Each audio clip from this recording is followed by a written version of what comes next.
Good morning, students. I hope all of you are keeping fine.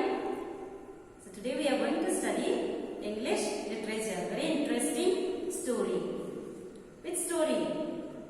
A rupee goes a long way. A rupee goes a long way. A rupee goes a long way. Very interesting story.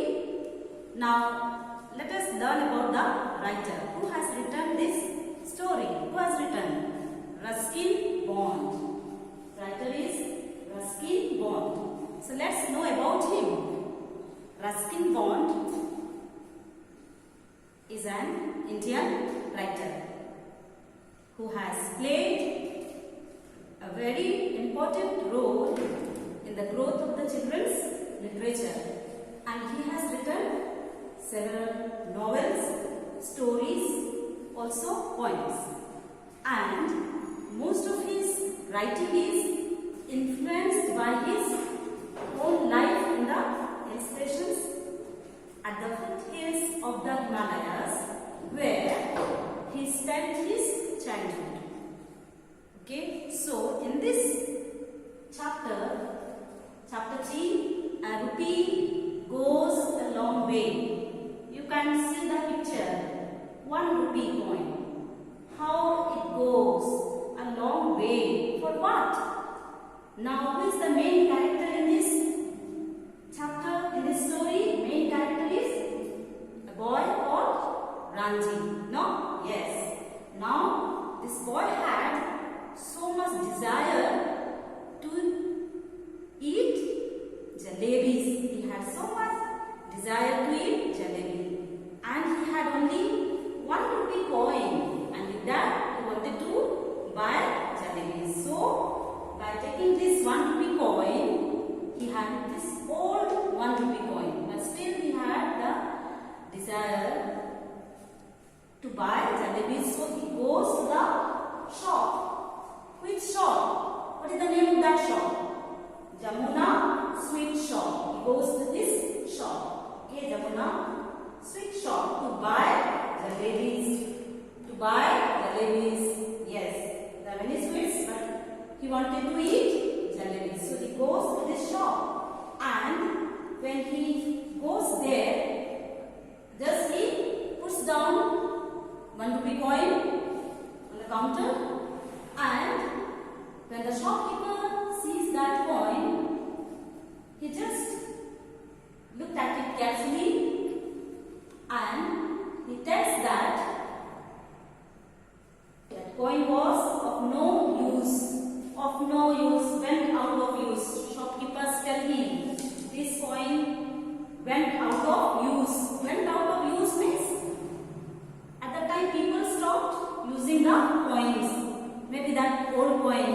Now at present here we have this small 1 rupee coin. Now here also people, they have stopped using this small 1 rupee coin. Yes, same way.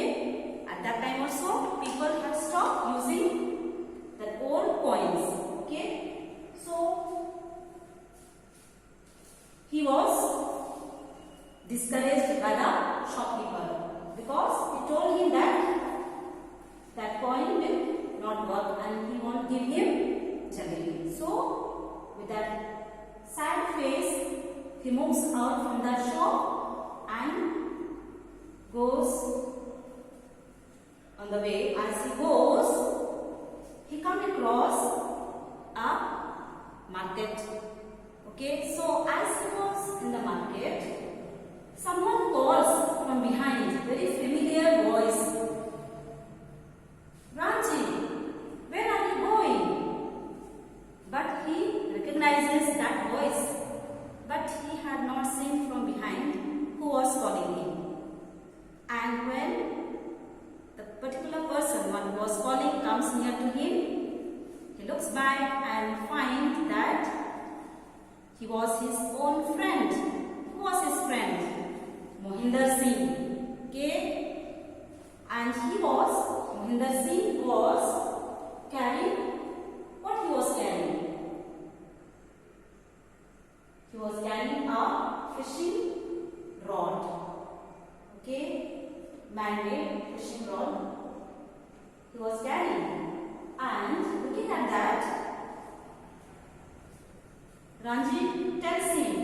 Ranjit tells Mohinder, where were you?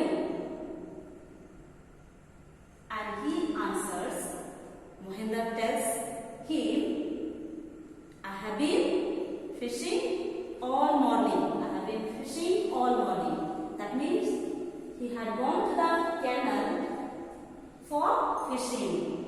Okay. Now,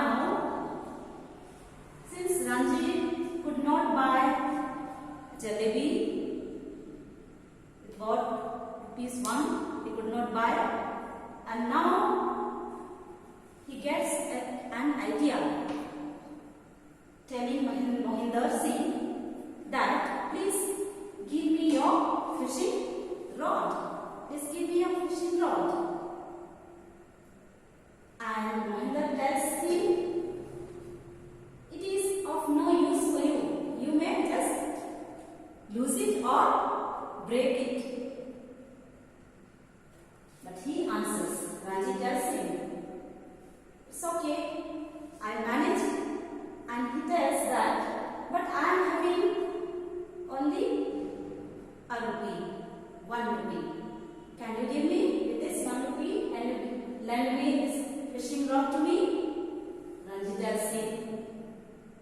And just Mohinder then takes that ₹1 and he starts staring at that ₹1, and he also comes to know that ₹1 was an old coin, and immediately he remembers that his uncle had a habit of collecting old coins. So, even though he didn't want to take, but for his uncle's sake, he wanted to take that ₹1 coin, and this both exchange. Ranjit took his fishing rod. In exchange his ₹1, gave ₹1 to Mohinder, because his uncle had a habit of, or he had a hobby of collecting old coin. And with that, he exchanged his ₹1 with Mohinder. And Ranjit took fishing rod from Mohinder and goes on his way. Okay, and so that's all. Once again, children, I request you open your book and you will read this story and you will come to know more about. Let's see the word meaning. Went out of use, already I have told you. People stopped using the coins. And second, canal. Canal means a small passage dug in the ground to carry water to fields for irrigation. Alright, so this is the meaning. So once again, I kindly request you to open your book, read the story, and you will come to know more about. And next video, I will be explaining to you what happened next. Alright, so that's all for today. Thank you. God bless you.